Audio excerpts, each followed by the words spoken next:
ভূপতিনগর বিস্ফোরণ কাণ্ড এবং সেই কাণ্ডের তদন্ত করছে এনআইএ এবং যে তদন্তের প্রয়োজনে ৮ জন তৃণমূলের নেতাকর্মী তাদেরকে তলব করেছিল এনআইএ, যদিও তারা হাজিরা দেননি, তাদেরকে ফের তলব করা হয়েছে। আর এই তলব করা নেই কুণাল ঘোষ, তিনি বিস্ফোরক অভিযোগ করছেন। কুণাল ঘোষ বলছেন ভোটের আগে তৃণমূল কর্মীদের গ্রেফতার করাতে এনআইএ-কে তালিকা দিয়েছে বিজেপি। লোকসভা ভোটের আগে এমনই বিস্ফোরক অভিযোগ কুণাল ঘোষের। নিউ টাউনে এনআইএর এসপির বাড়িতে বৈঠক করেছেন দুজন বিজেপির প্রার্থী। গ্রেফতার করার জন্য তৃণমূলে তাদের নামের তালিকাও তুলে দেওয়া হয়েছে। নিজাম প্যালেসেও অফিসারদের সঙ্গে একই বিষয় বৈঠক করেছেন এক বিজেপি নেতা। এমনই বিস্ফোরক দাবি করেছেন কুণাল ঘোষ। বিজেপির দেওয়া তালিকা অনুযায়ী কি কাল তৃণমূলের কিছু কর্মীকে গ্রেফতার করবে এনআইএ? এনআইএ-কে বলছি, আপনারাই তদন্ত করে দেখুন এটা সত্যি না মিথ্যে। এমনই মন্তব্য তৃণমূলের রাজ্য সাধারণ সম্পাদক কুণাল ঘোষের।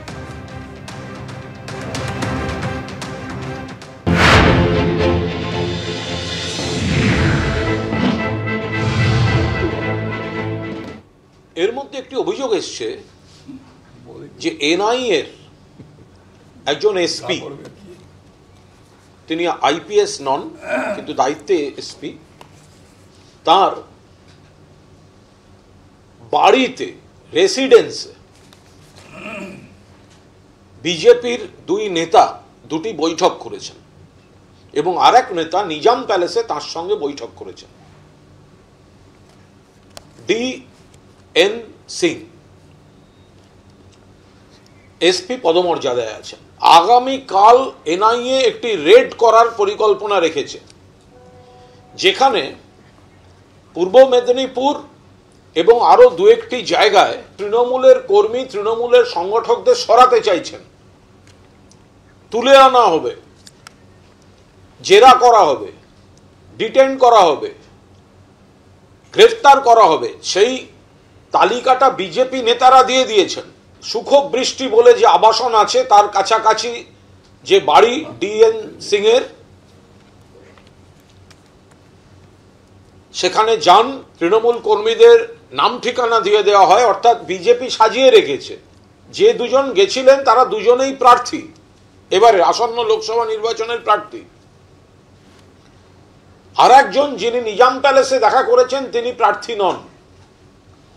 আমরা এনআইএ কর্তৃপক্ষকে প্রশ্ন করতে চাই, আপনারা দয়া করে তদন্ত করে দেখে বলুন যে এই অভিযোগগুলো সত্য কি সত্য নয়। বিজেপির কথায় কেন এইভাবে এই লিস্ট তৈরি হবে? সিবিআই, ইডি যা যা করছে সেটাও দেখতে পাচ্ছেন। আর এনআইএ একেবারে তার এক অফিসারের বাড়িতে বসে ব্লুপ্রিন্ট তৈরি হচ্ছে, সেই অভিযোগ আসছে। সেগুলো ফ্যাক্ট অর নট? যদি ফ্যাক্ট হয় তাহলে দয়া করে আপনারা যথাযথ ব্যবস্থা নিন। অভ্র একেবারে স্পেসিফাই করে দিচ্ছেন কিন্তু কুণাল ঘোষ, বাড়ির নাম, অ্যাপার্টমেন্টের নাম পর্যন্ত তিনি বলে দিচ্ছেন যে কোথায় এনআইএর এসপির সঙ্গে আলোচনা হয়েছে এই বিজেপির দুই প্রার্থীর, এবং আজকে নাকি রেড হবে, সেদিকে তো অবশ্যই নজর থাকবে। না না দিদি, পুরোটা উনি স্পেসিফাই করতে পারেননি। পৃথিবীর সর্বশ্রেষ্ঠ অন্তর্যামী এবং অ্যাস্ট্রোলজার কুণাল কুমার ঘোষ কয়েকটা জায়গা মিস করে গেছেন।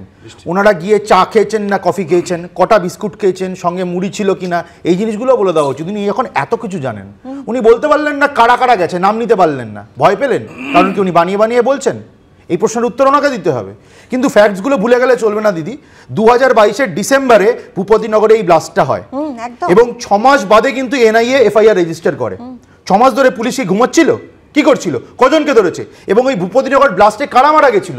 তৃণমূল কংগ্রেসের একজন বুথ সভাপতি সঙ্গে দুজন তৃণমূল কর্মী, তারা মারা গেছিল। এই অভিযোগ এসেছিল যে বোম বানাতে গিয়ে ওখানে বিস্ফোরণ হয়েছে। তুমি বলছো 6 মাস কি পুলিশ ঘুমোচ্ছিল, সেটা যেমন খুব ঠিক কথা, তেমন এটাও ঠিক কথা যে এনআইএ হাতে তদন্ত নেওয়ার পর তারাই বা এতদিন ধরে কি করছিল? ঠিক ভোটের মুখেই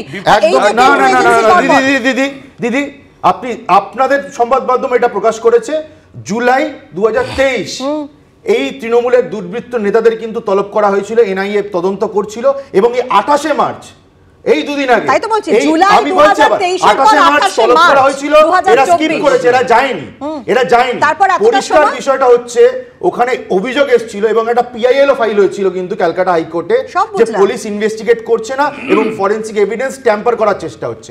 আমার বক্তব্য, এই কুণাল কুমার ঘোষ যে প্রেস কনফারেন্সটা করেছেন, উনি তার সঙ্গে এটাও জুড়েছেন যে যাদেরকে নাকি ডাকা হয়েছে তারা যাবে না।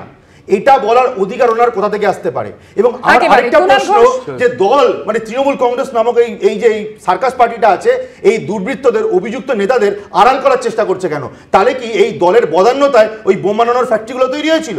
আর আরেকটা জিনিস, একটা লাস্ট জিনিস বলে আমি শেষ করব, যদি ধরুন বাজি কারখানা, আমি যুক্তিসঙ্গতভাবে ধরে নিলাম একটা বাজি বানাচ্ছিলেন বসে বসে, চকলেট বোমা অন্য বাজে তারাবাতি না হয় বানাচ্ছিলেন, কিন্তু অ্যাপ্লিকেশন প্রসেসটা কি একটা বাজি কারখানা তৈরি করার জন্য? ক্লাস, ডিভিশন, সাবস্টেন্স, যা যা ইউজ অফ এক্সপ্লোসিভের সবটা এগুলো নিয়ে কিন্তু কোনো প্রশ্ন উঠছে না। দিদি 5 সেকেন্ড আমি জাস্ট 5 সেকেন্ড রিকোয়েস্ট করে চাইছি। এবং এনওসি নিতে হয় বিডিওর থেকে, লোকাল থানার ওসির থেকে এবং ডিস্ট্রিক্ট ম্যাজিস্ট্রেটের থেকে। তার মানে এটা কি প্রাতিষ্ঠানিকভাবে বোম বানানোর কারখানা বানিয়েছিল তৃণমূল কংগ্রেস? তাই এরা ভয় পাচ্ছে। আগামী দিনে নিশ্চয়ই এই সংক্রান্ত তথ্য আমাদের সামনে আসবে, কিন্তু এই জায়গা থেকে কুণাল ঘোষ অবশ্যই তিনি বলেছিলেন যে আপনারা হাজিরা দেবেন, এবং তারপরেই আমরা দেখলাম 8 জন তৃণমূলের নেতাকর্মী যাদেরকে তলব করা হয়েছিল কেউই হাজিরা দেননি। কিন্তু এই প্রশ্নটা তো উঠবে এরপরে যে যেখানে বারবার সিবিআই, ইডি বা আইটিকে রাজনৈতিক উদ্দেশ্য প্রণোদিতভাবে ব্যবহার করার অভিযোগ ওঠে, তারপরে সেই জায়গায় এনআইএকেও কোথাও জুড়ে দেওয়া হচ্ছে। তার কারণ যেভাবে রাজ্যে একের পর এক নেতা মন্ত্রীর বাড়িতে আমরা দেখতে পাচ্ছি কেন্দ্রীয় এজেন্সি হানা দিচ্ছে, তার পরে ভোটের মুখে এইভাবে এনআইএর তলব, একেবারে কি এই প্রশ্ন তোলা অমূলক রবীন্দ্রনাথ বাবু? এটা তো একদমই ঠিক যে সারা দেশ জুড়ে যেভাবে বিরোধীদের বিরুদ্ধেই হচ্ছে, আমি তদন্তগুলো নিয়ে কোনো কথা বলছি না। আপনি ভাবুন 22 জুলাইয়ে যে এফআইআর রেজিস্টার্ড হয়েছে, এতদিনে তার তদন্ত শেষ হয়ে গুটিয়ে এদেরকে একদম যদি পানিশমেন্ট হয়ে যাওয়ার কথা, তাদের জেলের পিছন দিকে থাকার কথা, জেলের গড়াদের অন্যদিকে থাকার কথা, তাদের আজকে নির্বাচনী বিধি লাগু হয়ে গেল, হঠাৎ করে তাদের সমস্ত তাদের বিরুদ্ধে কেসগুলো চালু করা হলো।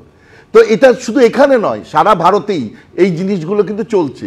এবং এটা যে তদন্তগুলো চলছে, তদন্তের তার সঠিক না বেঠিক আমি এ নিয়ে একটা কথা বলতে চাই না, কিন্তু বিজেপির মধ্যে কি এরকম কেউ নেই যারা এর সঙ্গে যুক্ত, নানা অসৎ উপায়ে টাকা রোজগার করেছে, অসৎ কাজ করেছে, তাদের বিরুদ্ধে একটা তদন্ত হচ্ছে? যে জনার্দন রেড্ডি, তাকে কিন্তু আবার বিজেপিতে ফিরিয়ে আনা হলো, এবং তার নামে কি কি কেস রয়েছে সেটা আমার মনে হয় যে আপামর ভারতবাসী জানে, কিন্তু সেখানে আমরা কেন্দ্রীয় এজেন্সির কোনো তৎপরতা দেখছি না। বারবার কিন্তু বিরোধীরা তা নিয়ে প্রশ্ন তুলছে। আমি গৌতম বাবুর কাছে আসবো। গৌতম বাবু, চন্দ্রনাথ সিনহা মন্ত্রী, তার বাড়িতে ইডি, আমরা দেখলাম জুহি বিশ্বাস, তার বাড়িতে আইটি, এবং মহুয়া মৈত্র, তাকে সিবিআই। আমার কথা হচ্ছে যে কি কারণে যাচ্ছে তদন্ত নিয়ে কোনো প্রশ্ন উঠছে না, কিন্তু তার টাইমিং সব থেকে বড় কথা হচ্ছে। যখনই ভোট এসে যায় তখন কেন্দ্রীয় এজেন্সিগুলোর এত তৎপরতা বেড়ে যাচ্ছে, কিন্তু বিজেপির ক্ষেত্রে সেটা কখনোই দেখা যাচ্ছে না। অর্থাৎ নিজের দলের যারা নেতাকর্মী যাদের নামে অভিযোগ রয়েছে তাদের ক্ষেত্রে দেখা যাচ্ছে না। একটা কথা তো বলা দরকার যে রাজনীতিতে জোকার একটা ব্যাপার এসে গেছে, মানে অসম্ভবভাবে জোকারই হচ্ছে। যেমন বিজেপির শুভেন্দুবাবু সব আগে আগাম বুঝে যান কি কি হবে, ঠিক তেমনি কুণালবাবুও আগাম বুঝে যাচ্ছেন, এটা বলে দেওয়া উচিত। আমরা দেখছি যে এই কেন্দ্রীয় সংস্থা যেগুলো ইডি, সিবিআই সহ সমস্ত কেন্দ্রীয় তদন্তকারী সংস্থা, এরা বরাবর এই ইলেকশনের আগে বেশি তৎপর হয়ে যায়, এবং সেটা কেজরিওয়ালের অ্যারেস্ট করার থেকে শুরু করে একেবারে বিজেপির বিরুদ্ধে যে দলগুলো আছে সেই সমস্ত দলকে একটা নাস্তানাবুদ করার চেষ্টা এটা করছে। এবং এইটা যে একটা পারপাসফুলি করছে এটা মানুষ না বোঝার কোনো কারণ নেই। আমি মনে করি, এবং এটা আমার স্থির বিশ্বাস, যে এই যে আপকামিং লোকসভা নির্বাচন, এখানে লাগাম ছাড়া মূল্যবৃদ্ধি, অ্যাবসলিউটলি বেকারের চাকরি না পাওয়া, অর্থাৎ এইসব ইস্যুগুলো থেকে নজর ঘোরানোর জন্যই বারবার এই কেন্দ্রীয় এজেন্সিকে ব্যবহার করা হয় ভোটের ঠিক আগে, এমনটাই তিনি বলছেন। একবার আমরা শুনে নেব যে শুভেন্দু অধিকারী তিনি ঠিক কি বলছেন। এই যে কুণাল ঘোষ বলছেন যে আজকে নাকি বড় রেড করতে চলেছে এনআইএ, শুভেন্দু অধিকারী বক্তব্য একবার শুনেন। এবং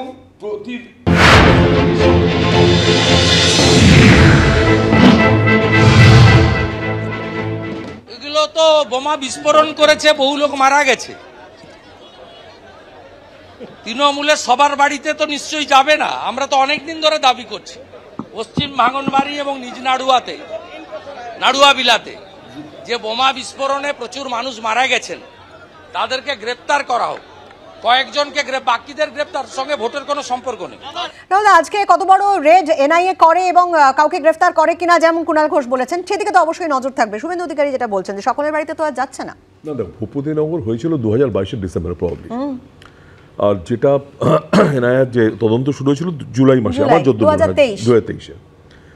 এই লম্বা সময় ধরে আমরাও চাই এনআইএর যদি ভূপতিনগর কোথাও যদি দোষ করে থাকে তারা সামনে আসুক এবং এনআইএর কাজ করুক, এটা কোনো সমস্যা নেই। আমাদের সমস্যা হচ্ছে যখনই কোনো মানে তোমার সাংবাদিক সংস্থা বা যারা ইনভেস্টিগেশন সংস্থাগুলো যখনই এগিয়ে আসছে, ঠিক তার আগে দাঁড়িয়ে বিরোধী দলনেতা বলে দিচ্ছেন বা বিজেপির রাজ্য সভাপতি বলে দিচ্ছেন যে কোথায় কোথায় যাবেন। আমি শেষ করে বলতো না, আমাকে বলতো কোথায় কোথায় যাবেন, এই কুণাল ঘোষ এটা বলেছেন, ঠিক বুঝলাম। কোথায় কোথায় যাবেন, কোথায় কোথায় অ্যারেস্ট হবে, সিবিআই কি করবে, ইডি কি করবে, কারা কারা ধরবে, সমস্তটা জানেন। সুতরাং বিজেপি নেতাদের ইনভলভমেন্টের থেকে পরিষ্কার। দ্বিতীয়ত কুণাল বাবু তো স্ট্রেট বললেন নাম নিয়ে এই ভদ্রলোক এখানে গেছেন, আপনারা তদন্ত করে দেখুন। যদি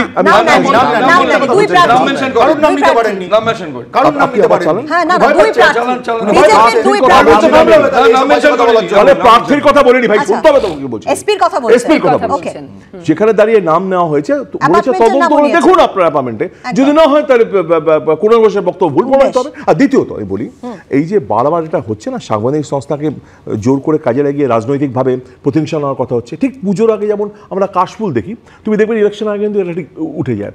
তোমার মনে আছে যে মালেগাঁও বিস্ফোরণের সাধ্বী প্রজ্ঞা, তাদের তাকে মানে সাধ্বী প্রজ্ঞাকে নিয়ে এসে সংসদ করা হয়েছে। তুমি বিজেপি কেন্দ্র এজেন্সিকে ভোটের আগেই সেই জায়গায় প্রশ্ন আরো জোরালো ভাবে দেখা দিচ্ছে। তবে কিছুক্ষণ আগেই তৃণমূলের অন্দরে প্রার্থী নিয়ে অসন্তোষ, সেই বক্তব্য একের পর এক বক্তব্য আপনাদের সামনে রেখেছি, কিন্তু বিজেপির অন্দরেও কিন্তু প্রার্থী নিয়ে অসন্তোষ ক্রমেই প্রকট হচ্ছে। তার কারণ স্বপন মজুমদার, যাকে এবার বারাসাত কেন্দ্র থেকে প্রার্থী করা হয়েছে, তাকে নিয়ে দলের অন্দরে অসন্তোষ এবং সরাসরি কর্মীরাই অভিযোগ করছেন যে দলীয় প্রার্থী মাদক পাচারের সঙ্গে জড়িত। উনি আন্ডার ম্যাট্রিক, তারপরে ওনার নামে এতগুলো কমপ্লেন রয়েছে যে উনি ড্রাগ পেডলার বা স্মাগলিং এসবের সাথে জড়িত। আপনি তো নিজে বিজেপি করেন, তারপরে বিজেপি প্রার্থী নামে এরকম অভিযোগ কেন করলেন? বিজেপি করলে কি হয়েছে? বিজেপি করলে আমার চোখের সামনে একটা অন্যায় হবে, আমি সেটা মেনে নেব। কি চাইছেন? প্রার্থী বদল? প্রার্থী তো বদল করতে হবে, অনেক জায়গায় হয়েছে আমাদের, এটা তো নতুন নয়। টিএমসি করাচ্ছে তাকে দিয়ে, আমি শুনেছি তার আর্থিক অবস্থা বেশি ভালো নেই, কিছু অর্থের বিনিময়ে সেগুলো করছে, তাতে কিছু যায় আসে না। স্বপন মজুমদারকে আর স্বপন মজুমদারকে দেখে টিএমসির চোরগুলো ভয় পাচ্ছে, ঘরে ঢুকে গিয়েছে, তাই ভাবছে বিজেপির নাম ভাঙিয়ে যদি কিছু করা যায়, কিচ্ছু লাভ নেই। বিজেপির অন্দরে দলীয় প্রার্থীকে নিয়ে এই অসন্তোষ, বিজেপির বক্তব্য আপনাদের শোনালাম, আর এবারে শোনাবো এই নিয়ে কুণাল ঘোষ ঠিক কি বলেছেন। বিজেপির বারাসাতের প্রার্থী স্বপন মজুমদার, তিনি মাদক মামলায় অসমে গ্রেফতার হন। শুধু গ্রেফতার হয়েছেন তাই নয়, দোষী সাব্যস্ত এবং 10 বছরের কারাদণ্ডে দণ্ডিত। তো বিজেপির কর্মীদের যদি সেই জায়গাটা আপত্তি থাকে তারা সেটা জানিয়েছেন। বিজেপিকে বারাসাতের মানুষ ধুয়ে সাফ করে দেবেন, এই মাদক ব্যবসায়ীকে প্রার্থী, আর সারা বাংলার মানুষ দেখছেন। বিরোধী দল তো বলতেই পারে অভ্র, কিন্তু এই বারাসাতে যেখানে তৃণমূলের একেবারে খুব শক্ত গড় কাকলি ঘোষ দস্তিদার, বারবার তিনি সেখানে সাংসদ হয়েছেন, এবারও তিনি প্রার্থী, সেখানে বিজেপি কি সত্যি আর কাউকে খুঁজে পেল না প্রার্থী করার জন্য? বিজেপির অন্দরেই যে অসন্তোষ আমরা দেখছি, এবং বলছে যে নির্বাচন কমিশনের কাছে তারা নালিশ পর্যন্ত জানাচ্ছেন। তৃণমূলের লোকজন তৃণমূলের শক্ত গড় যেটা আপনারা বলছেন, আবার আপনি বলুন, আপনি বলুন, মাঝখানে বলবেন না তাহলে কাইন্ডলি প্লিজ। হ্যাঁ, তো তৃণমূলের এই শক্ত গড় যে বিজেপির ঝড়ে উড়ে যাবে এটা কিন্তু বোঝা যাচ্ছে। আর কুণাল কুমার ঘোষকে কি বলবো বলুন, উনি বললেন যে একজন লোক, উনি অভিযুক্ত হয়েছিলেন, লোয়ার কোর্টে 10 বছর সাজা পেয়েছিলেন, তাহলে লোকটি বাইরে ঘুরে বেড়াচ্ছে কিভাবে? তাহলে লোকটি জনপ্রতিনিধি এখন হয়ে রয়েছেন কিভাবে? আসলে পুরোটা বলেন, শেষ করতে দিন, শেষ করতে দিন, এটা বলা হলো না। আর আমাকে কাইন্ডলি ক্ল্যারিফাই করতে দিন, এটা বলা হয়নি যে হায়ার কোর্টে কিন্তু এই মানুষটি অ্যাকুইটেড হয়েছে।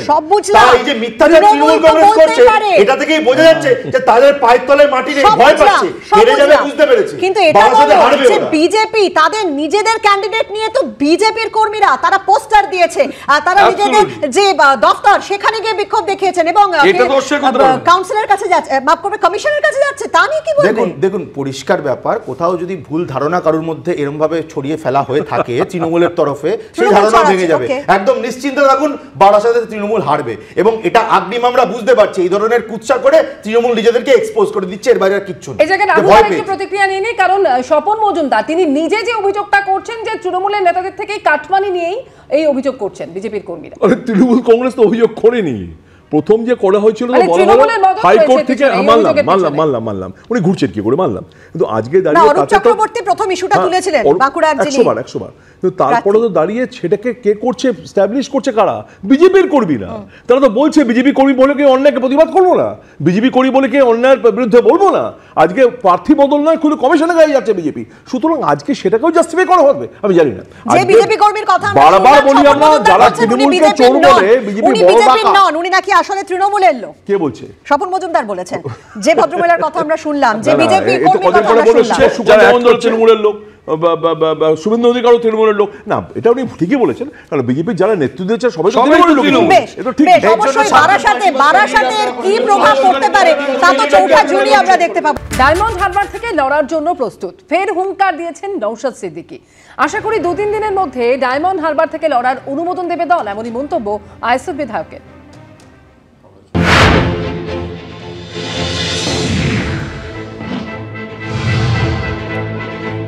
ডে ওয়ানে যে কথা বলেছিলাম, যে কনফিডেন্স ছিল, আজকেও সে কনফিডেন্স যে আমি 100% দিয়ে ডায়মন্ড হারবারে অভিষেক ব্যানার্জির বিরুদ্ধে লড়াইয়ে প্রস্তুত আছি। শুধুমাত্র দলের অনুমোদনের অপেক্ষা। দল অনুমোদন দিলেই আমি ওখানে তাঁবু গেড়ে ওখানে বসে ওখানে আমি লড়াই করব এবং বর্তমান যিনি এমপি আছেন, অর্থাৎ বিদায়ী এমপি যিনি আছেন, তাকে প্রার্থন করব। হারার বিষয়টা নিয়ে আসছে না, ওখানে হারের কোনো প্রশ্নও থাকছে না। অভিষেকবাবু ওখানে পরাজিত হবেন, এটা বিশ্বাস আমার, আমি কন্টেস্ট করলে ওখানে। সুতরাং এই হারার প্রশ্ন কোনো আসছেই না এখানে। মানে এটা কি ঠান্ডা ঘরে বসে বলা? না, ঠান্ডা করে বসে আমি রাজনীতি খুব কম করি। আমি মাঠে ময়দানে যতটুকু রাজনীতি করেছি, যা করেছি মাঠে। অভিষেক বন্দ্যোপাধ্যায় হারবেন 4 লক্ষ ভোটে, যিনি এগিয়ে রয়েছেন, সেই জায়গাটায় এতটা যদি আপনার কনফিডেন্স থাকে, তাহলে এখনো দাঁড়াচ্ছেন না কেন? দেখুন, আমি তো দাঁড়ানোর জন্য প্রস্তুত আছি। একটা গঠনতন্ত্র আছে, একটা পরিকাঠামো আছে, ডেমোক্রেসি আছে। আমি ভোট করে পড়লেই আমাকে তো আমি দাঁড়িয়ে যেতে পারি না। তার জন্য একটা নমিনেশনের ব্যাপার আছে, আমার অনুমোদনের ব্যাপার আছে। আমার দলের মধ্যে একাধিক মতনৈক্য হয়েছে এই বিষয়টা নিয়ে, একাধিকবার এই বিষয় নিয়ে চর্চা হচ্ছে, স্পেশালি আমার দাঁড়ানোর বিষয় নিয়ে হচ্ছে, এবং সাথে সাথে আমাদের রাজ্য কমিটির আরও অন্য কিছু সদস্যদের নিয়েও দাঁড়ানোর বিষয়ে কথা উঠেছে। কিছু অ্যাপ্রুভাল হয়েছে, কিছু দাঁড়ানোর জন্য কয়েকজনকে সুযোগ দেওয়া হয়েছে, আবার কয়েকজনকে রিজেক্ট করেছে। কিন্তু আমারটা এখন রিজার্ভে আছে, আমার না অ্যাপ্রুভাল হয়েছে না রিজেক্ট করেছে। তো আমি অপেক্ষায় আছি, আমার রাজ্য কমিটির মিটিং আছে, আর কয়েকটা দিনের মধ্যে আমাদের যে সেকেন্ড ফেজের লিস্ট ঘোষণা হচ্ছে, ওখানেই ইস্পার না উস্পার। অভিষেক বাবুর পিসি অর্থাৎ রাজ্যের মুখ্যমন্ত্রী মমতা ব্যানার্জির সাথে আমি লড়াই করছি, তার বিরুদ্ধে লড়াই করছি, তার দুর্নীতির বিরুদ্ধে প্রতিনিয়ত বলছি, বিধানসভার মধ্যে বিধানসভার বাইরে বলছি। চাকরি চুরি, কয়লা চুরি, গরু পাচার, অন্যায় যে সমস্ত হচ্ছে, রেশন দুর্নীতি হয়েছে, সবের বিরুদ্ধে বলছি। ভয় পাওয়ার কোনো জায়গা নেই। মতবাবু ইস্পার ওস্পার হয়ে যাবে বলছেন, কিন্তু একথা আগেও তিনি বললেন, তিনি একেবারে প্রস্তুত রয়েছেন ডায়মন্ড হারবারে প্রার্থী হওয়ার জন্য। বামেরা বারবার বলছে যে আমরা তো হ্যাঁ ঠিক আছে, যদি নওশাদ সিদ্দিকী প্রার্থী হয় তার জন্য আমরাও প্রস্তুত, কিন্তু যেটা আমরা দেখছি যে দল নাকি এখনো অনুমোদন দিচ্ছেই না। তো সেক্ষেত্রে আপনারা কি করবেন, কতদিন অপেক্ষা করবেন? না, অপেক্ষা করার তো বেশি সময়ও নেই, 2-3 দিনের মধ্যেই যা করার করতে হবে। নওশাদ আগেই 3 মাস আগে ডিক্লেয়ার করেছিল যে ডায়মন্ড থেকে দাঁড়াবে। আমরা ওকে বলেছিলাম তুমি দাঁড়াও, কোনো অসুবিধা নেই। এবং আমার ধারণা যে বোঝাপড়াটা আমাদের বাকি আছে, কংগ্রেসের সঙ্গে তো হয়ে গেছে, আর যে 1-2 দিন সময় একটু দিতে হবে। আমি আপনাকে আগেই বলেছিলাম যে এই বোঝাপড়াটার জন্য 2-3 দিন আরো সময় লাগবে। আমার ধারণা যে প্রবলেম উইল বি ক্লিয়ার। ভালো কথা। অভ্র হাসছিলে, কিন্তু অভ্র তোমরাও ডায়মন্ড হারবারে এখনো প্রার্থী দাওনি। না, আমি হাসছিলাম কারণ সিপিআই এবং সিপিআইএম লেফট ফ্রন্টের যারা শরিক দল, তাদের নিজেদের মধ্যেই এখনো বোঝাপড়া হয়নি, তারা আবার বৃহত্তর বোঝাপড়ার কথা বলছে। তোমাকে অ্যাডভাইস দেব, আমি হাসছি তো, কিছু বলছি না, হাসছি তো, ঠিক আছে। তুমি তোমার মনে থাকো না, দাদা এত উত্তর আরে ভাই তুমি তোমার দল নিয়ে বলো, তুমি তোমার দল নিয়ে বলো, বিজেপি নিয়ে বলো, তোমার তো তিনটে দল আছে। একটু আপনি একটু ধৈর্য ধরুন না, ধৈর্য তো ধরবো। ঠিক আছে শুনেছি আরেকটা কথা বলি, আরেকটা কথা বলি, আরে বাবা মানুষটাকে প্লিজ থাম। দেখুন আঞ্চলিক দল তৃণমূল আবার একদম কথা বলে না। বেশ, আমি রাহুল বাবুর কাছে আমি শেষ করি আমাকে ডিসটার্ব করো। অভিষেক বন্দ্যোপাধ্যায় কেউই প্রার্থী দিতে পারলো না, সময় কিন্তু নেই। আমার একটা লাইনই মনে পড়ছে, না পরিষ্কার কথা, না আমি বলছি রাহুল দা প্লিজ তারা আগে প্রাণ দেবে, শহীদ হবে, তার জন্য কমিউনিস্ট কেউ কিছু শহীদ হবে না। এটা আঞ্চলিক দল, আঞ্চলিক দল নওশাদ ভয় বড় কথা অভিষেক বন্দ্যোপাধ্যায় বিজেপি থেকে তৃণমূল থেকে এরা যে সমান করেছে অপেক্ষায়, কারণ বিজেপি এখনো 4 জায়গায় প্রার্থী দেয়নি, বামেদেরও দেওয়া বাকি রয়েছে। সুতরাং তারা কখন প্রার্থী দেবে এবং নওশাদ সিদ্দিকী শেষ পর্যন্ত দাঁড়াচ্ছেন কিনা ডায়মন্ড হারবার থেকে তা হয়তো আর 2-3 দিনের মধ্যে পরিষ্কার হয়ে যাবে। সকলকে ধন্যবাদ জানাচ্ছি স্টুডিওতে আসার জন্য। আনন্দ সকালে আলোচনা এখানেই শেষ। অন্যান্য খবর নিয়ে ফিরে আসছি, সঙ্গে থাকবেন আপনারা।